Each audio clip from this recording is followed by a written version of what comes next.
Olá, sejam bem-vindos ao Educo Escuta, uma plataforma virtual para conectar e inspirar a nossa comunidade. A ideia é que esse espaço seja um espaço para compartilhar ideias, histórias, projetos que contribuem para a educação no futuro. Vamos lá?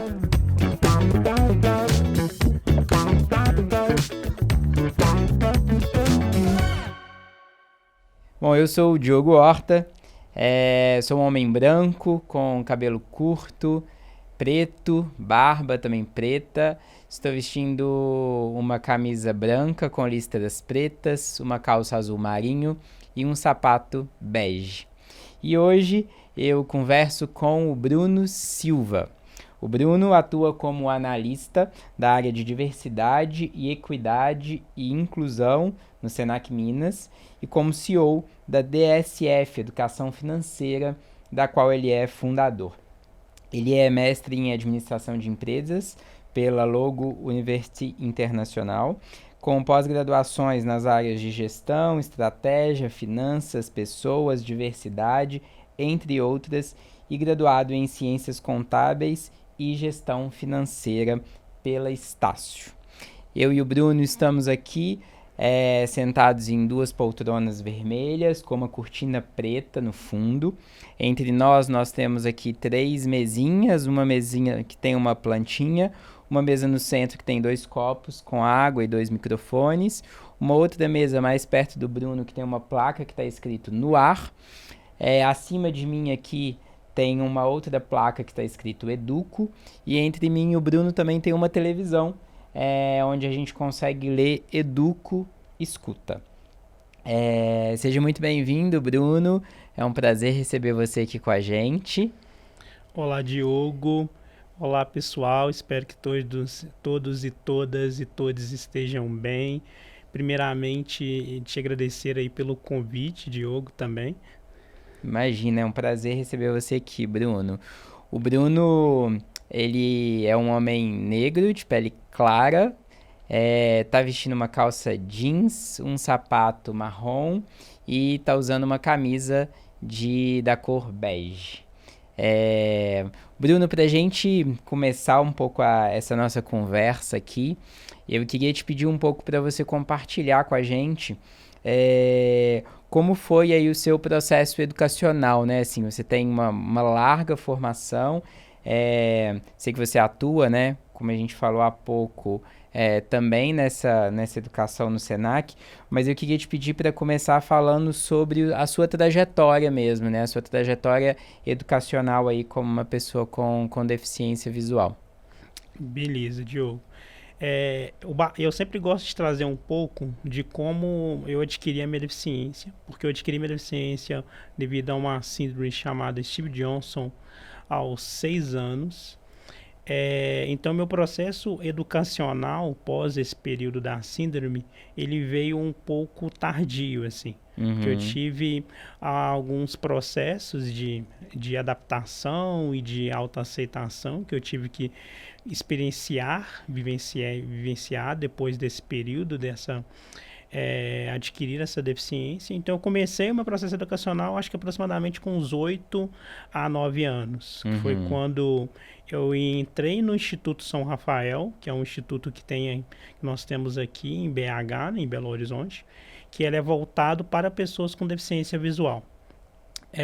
O Instituto São Rafael, ele tem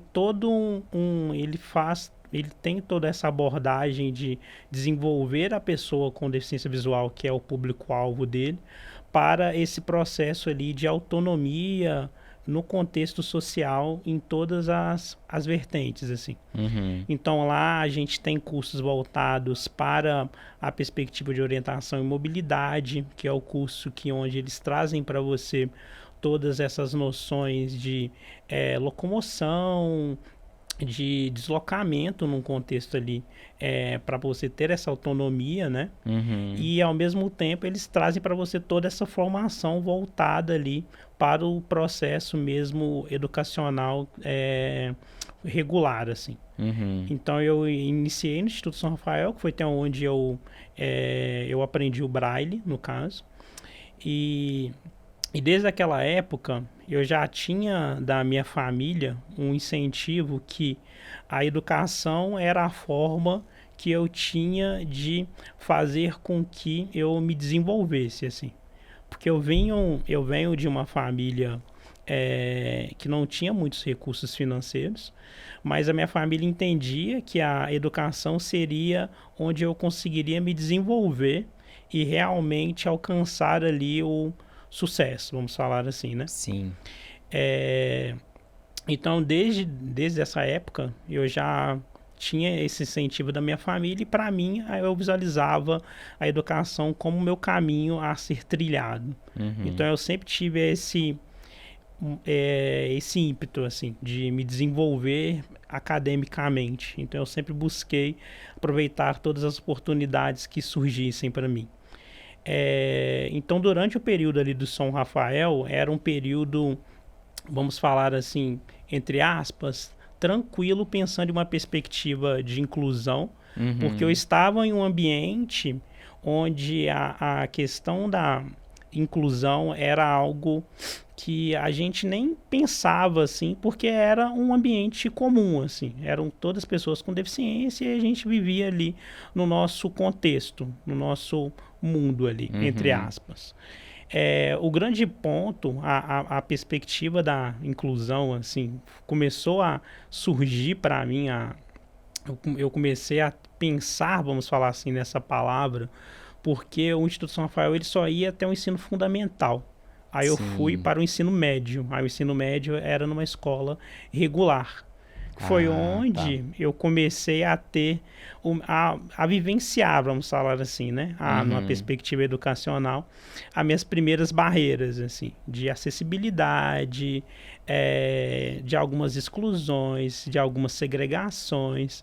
Aí Uhum. naquele momento que para mim começou a gerar aquela estranheza, assim, sabe? Então, Sim. então antes a palavra inclusão para mim era, não vamos falar que ela não existia, né? Não, mas era algo que a gente não, vamos falar assim, a gente não visualizava uma necessidade, porque a gente estava em um contexto que era como se a gente tivesse em uma, como que eu posso, qual que é o termo que eu posso utilizar?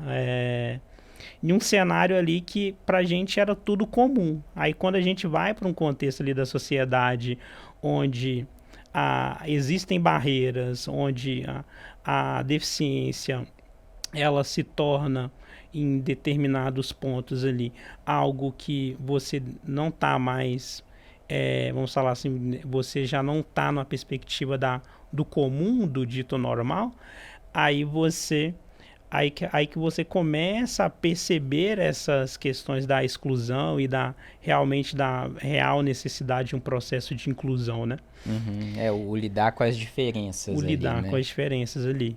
Então antes a gente vivia num contexto ali de igualdades, vamos falar assim, né? Uhum. Então quando a gente vai para a perspectiva ali de um outro cenário, que a gente começa a ter que a perspectiva da inclusão começa a surgir assim na minha mente, e Uhum. assim como surgiu de demais outros colegas meus que estudaram comigo nesse período.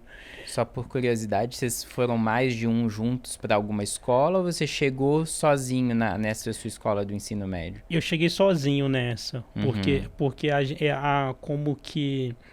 como que a gente terminava o ensino fundamental e cada um morava em uma região diferente, Sim. eles direcionavam para regiões diferentes. Ah, Mas, tá. mas aí tiveram outros colegas meus que foram para.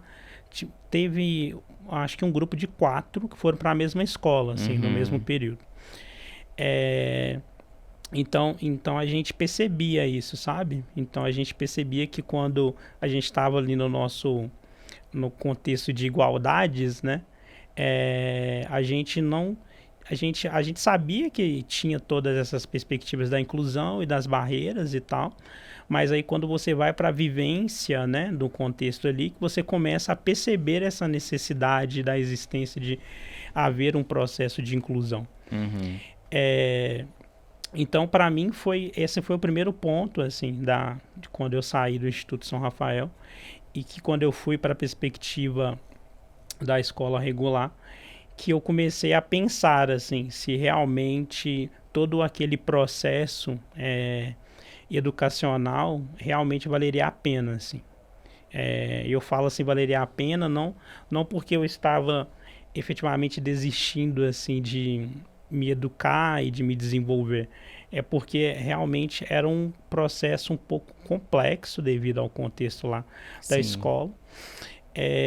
Mas aí eu consegui com o apoio da minha família também, e acabou que eu falo isso que como que às vezes o papel ali de um professor faz toda a diferença. Eu Uhum. tive uma professora que ela teve uma abordagem mais inclusiva comigo.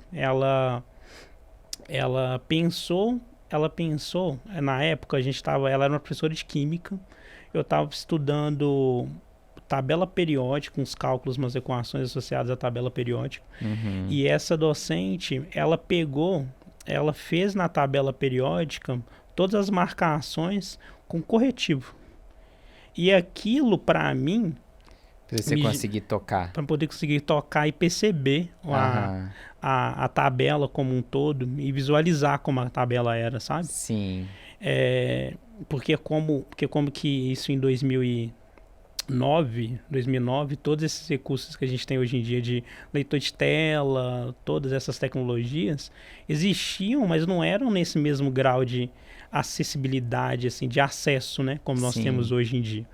Então, aquela acessibilidade que ela proporcionou para mim ali, fazendo com que aquele recurso se tornasse tátil, para mim foi tão gratificante, eu me senti tão pertencente àquele processo, naquela aula especificamente, Uhum. que para mim foi um impulso, assim. Aquele gesto dela de fazer aquilo fez com que eu renovasse, assim, a minha energia, a minha vontade de dar continuidade na questão do ensino médio e me formar e até dar continuidade também em todo o resto da minha trajetória, assim. Então, Maravilha. então eu sempre falo que a atuação, às vezes, de uma pessoa, principalmente do professor, de ter esse cuidado com o aluno, mesmo que para ele ache que é um processo simples, mas aquele Uhum. simples que para ele pode ser algo simples, para a pessoa que está recebendo aquele simples, aquela adaptação, para ela gera um pertencimento tão grande que para ela é um impulso, uma renovação, assim. Sim. Ótimo. E aí depois você seguiu os estudos Seguir ali em várias outras vertentes, né? Assim, no ensino superior e etc. isso. E aí como é que você já encontrou um ambiente um pouco mais preparado para te receber ou ainda não? É, eu, na graduação, eu tive alguns pontos, assim, porque eu escolhi ciências contábeis, Uhum. que foi minha primeira graduação. E quando eu iniciei contábeis, eu tive um professor que virou para mim e falou assim: Ah, por que você escolheu contábeis, que é um curso da área de finanças, uma área tão visual? Você poderia ter escolhido um curso mais teórico, assim, algo que fosse um pouco menos que não existe uma perspectiva gráfica. Uhum. Eu fui falei com ele assim, eu escolhi porque eu me identifico e tal, porque eu realmente tinha escolhido contábeis, porque quando eu iria entrar na graduação, eu tinha acabado de sair do programa de aprendizagem, aí lá no programa de aprendizagem eu tive uma experiência de job rotation, onde a gente passou por algumas áreas, e quando eu passei pela área de finanças eu me identifiquei, assim.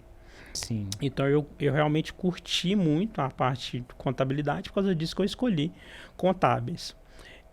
Então esse foi a primeira barreira que eu tive assim na graduação, que foi uma barreira atitudinal, Uhum. mas aí devido a toda aquela trajetória minha do ensino médio, onde eu já tinha passado por um processo ali eu acho que até ampliação de autoconhecimento, eu consegui lidar mais com essa questão dessa atitude específica desse professor.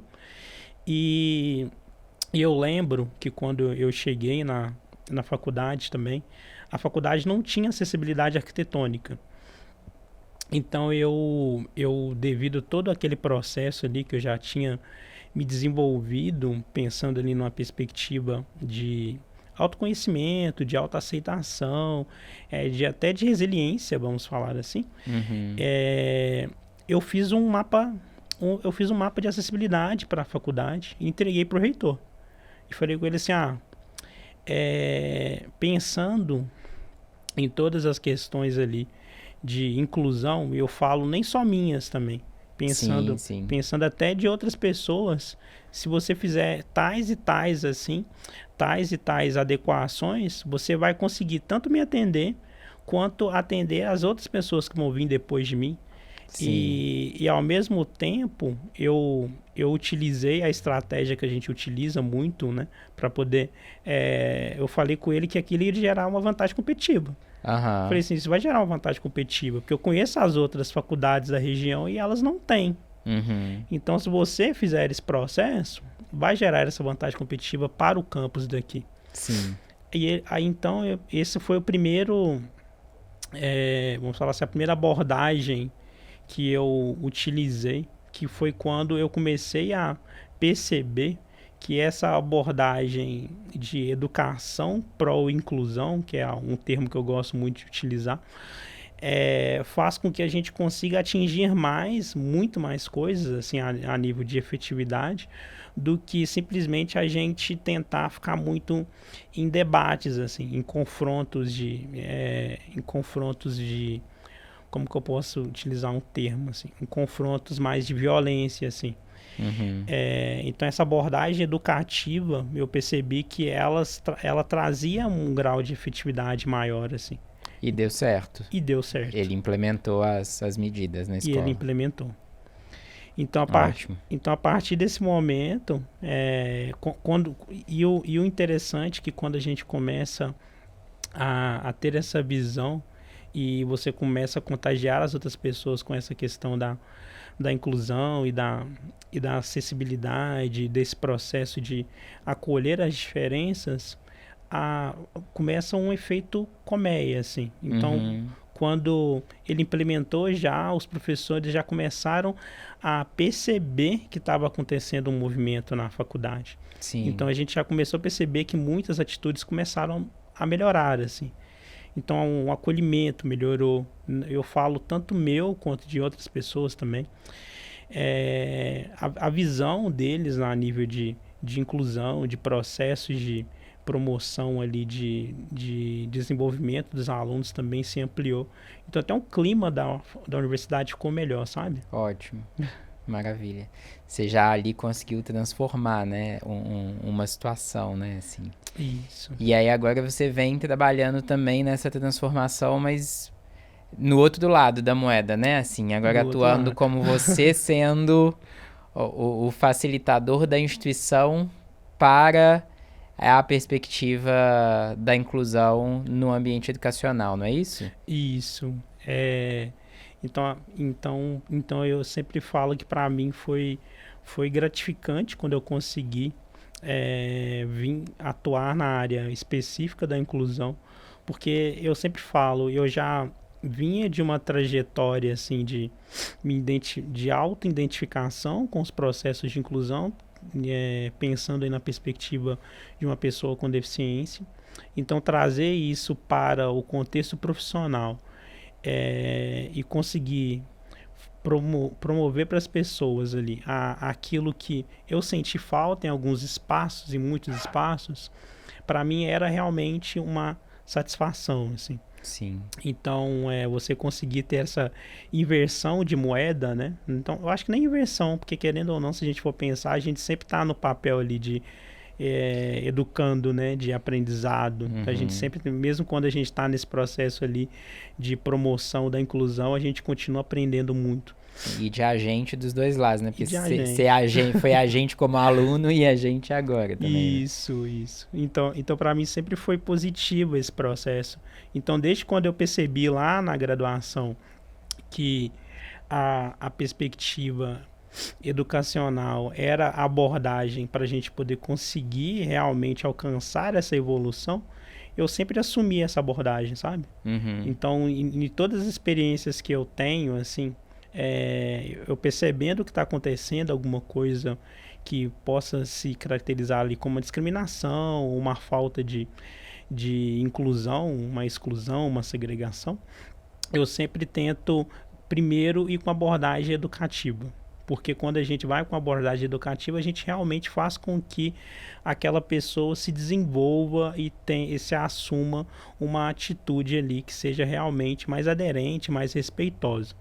Aí, caso essa abordagem educativa não surja efeito, né, porque a gente sabe que tem algumas atitudes, algumas situações que são um pouco mais extremistas, mais radicais, aí a gente tenta a uma outra forma, as outras formas que são mais legítimas e mais legais, assim, dependendo do contexto e da situação. Mas eu Sim. sempre tento, né, ter essa abordagem, assim, tanto na minha atuação profissional quanto nas minhas práticas pessoais também. Sim. E como que você avalia hoje, Bruno, assim, a, a escola, né, assim, essa relação das escolas atualmente com as pessoas com deficiência? São muitos desafios ainda. O que que deve ser, né, pensado, levado em conta sempre aí nessa perspectiva pró-inclusão, né, para usar esse termo que você trouxe, que é bem legal. Diogo, a gente tem muitas coisas para serem evoluídas, assim, serem desenvolvidas. Mas eu sempre gosto de trazer que, apesar de nós ainda termos muitos desafios, muitas evoluções a serem feitas, nós também já evoluímos muito em relação ao início. Uhum. Eu sempre gosto de trazer um pouco do contexto histórico-social, assim, da perspectiva da inclusão, porque quando a gente fala dessa questão da interação, né, da pessoa com deficiência, seja no contexto social ou no contexto educacional, nós tivemos ali 4 grandes fases, assim. Aí eu gosto de sempre de trazê-las até para a gente poder entender e Uhum. conseguir analisar também o contexto que a gente está hoje em dia. Nós tivemos 4 fases e elas são as seguintes, né? Nós tivemos a fase da exclusão, onde as pessoas com deficiência, elas realmente eram excluídas no contexto educacional e social.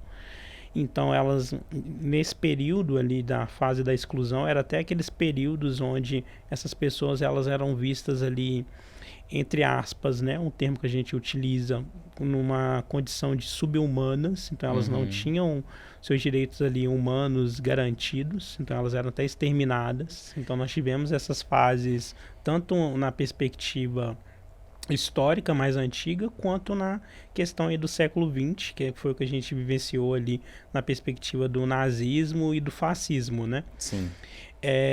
Aí posteriormente nós tivemos a fase ali da segregação, onde essas pessoas são trazidas para o contexto ali educacional e social, mas elas ficam num ambiente segregado.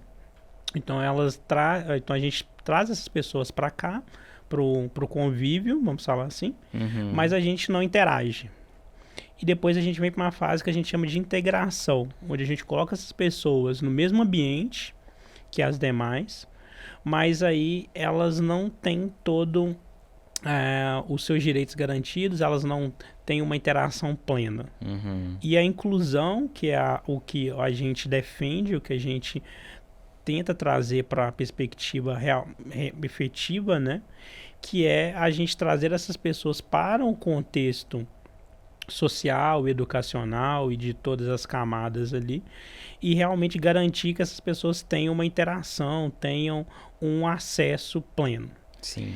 Então, eu sempre gosto de trazer para a discussão, quando a gente vai falar do cenário assim, educacional atual, todas essas fases, porque nós ainda temos basicamente todas essas fases hoje em dia, Uhum. mas em um grau Acontecendo acontecendo simultaneamente. simultaneamente, mas em um grau menor ou maior. Sim. Então nós vamos ter escolas que vão realmente ter uma abordagem inclusiva, onde vai promover para aquela pessoa ali o atendimento de todas as suas necessidades específicas, né? Seja ali a nível de recursos humanos, recursos materiais, estratégias, metodologias. Nós vamos ter escolas que vai fazer com que vai promover para essa pessoa esses mesmos recursos, mas não vai trazer para ela uma interação real. Uhum. Então ela vai estar inserida no contexto ali da educacional, mas ela vai estar em uma fase um pouco mais de integração do Uhum. que uma inclusão real. Então, e nós também vamos ter escolas ali que a pessoa vai estar simplesmente segregada, que é até algo que a gente via em muitas escolas há até muito pouco tempo, né? Que eram salas específicas para pessoas com deficiência, por exemplo. Uhum. Então Uhum. a pessoa está ali, mas não está incluída. Então você simplesmente está trazendo ela para um contexto educacional, mas não está garantindo para ela o mesmo processo ali de desenvolvimento. Sim. Então a gente sempre fala que a gente tem que garantir para ela o mesmo processo de desenvolvimento, mas ao mesmo tempo tendo, tendo ali como garantia, né, o prisma da equidade. Por que a gente sempre fala em equidade, né? Porque a gente tem o hábito de trazer muito o conceito de igualdade. E quando a gente fala principalmente em pessoas com deficiência, se você fala em igualdade, você não vai conseguir atingir uma inclusão efetiva. Por quê? Porque nós, na condição de seres humanos, nós já temos as nossas diferenças e cada um tem as suas particularidades, né? Uhum. E quando a gente fala em pessoas com deficiência, essas necessidades específicas, elas são ainda mais acentuadas, assim.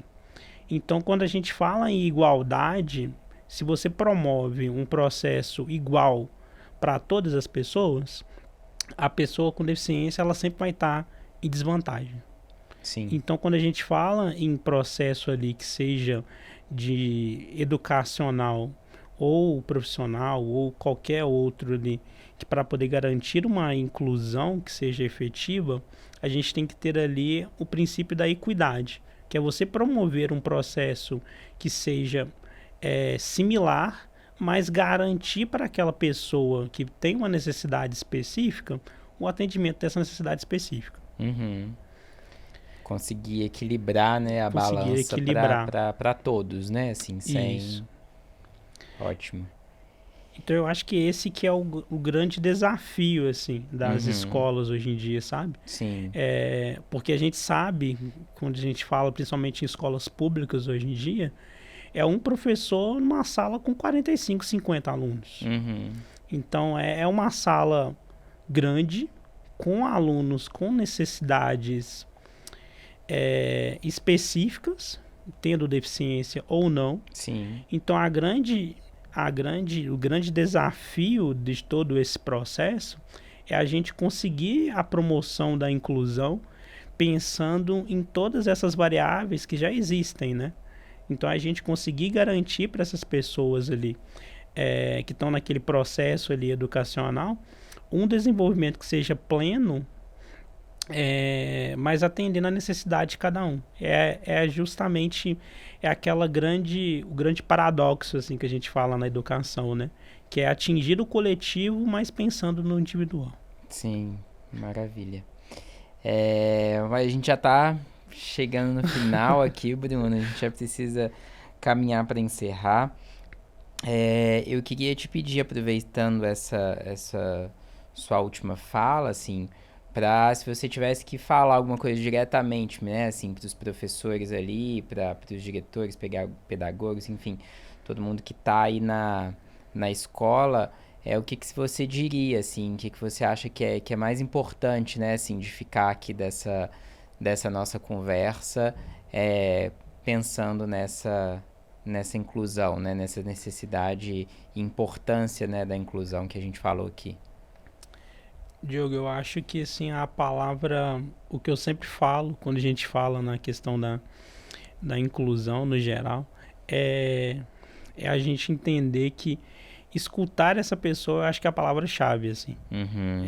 Eu sempre falo que escutar é a palavra-chave, porque apesar da gente ter aquele desafio que eu falei, né, de da gente ter muitas variáveis e muitas necessidades específicas a serem atendidas, mesmo quando a gente, dependendo da situação, a gente não tem muito tempo para isso, né? Pensando Uhum. ali num processo em uma sala de aula rápido, por exemplo, esse cuidado da gente ter esse olhar ali para a individualidade da pessoa, eu acho que é o ponto-chave, assim, tanto para diretores, quanto para pedagogos no geral, quanto para os docentes,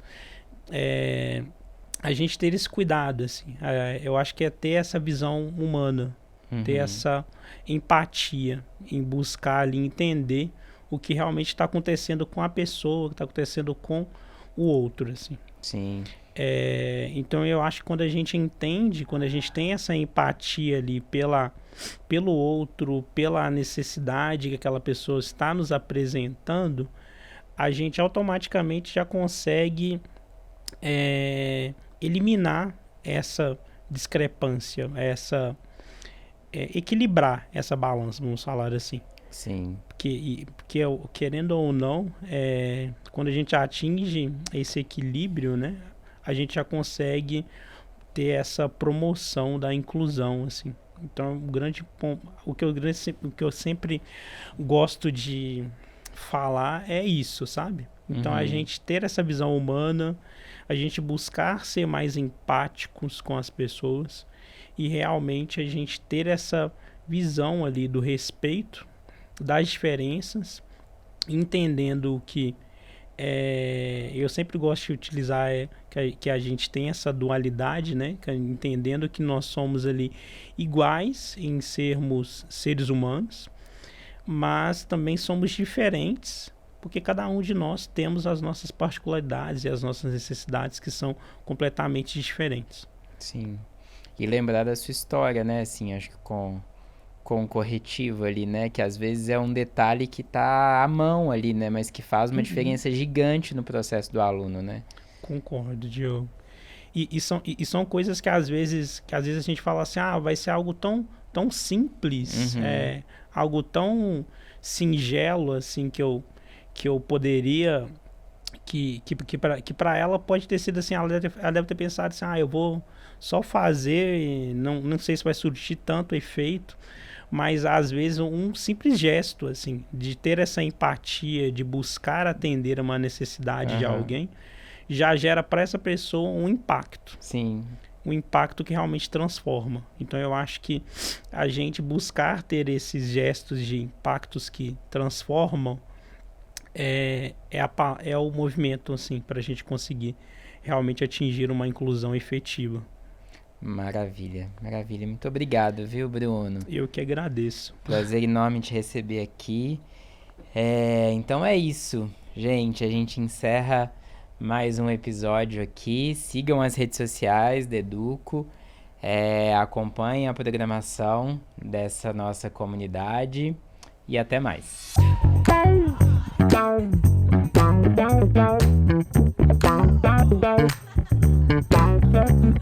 Bye.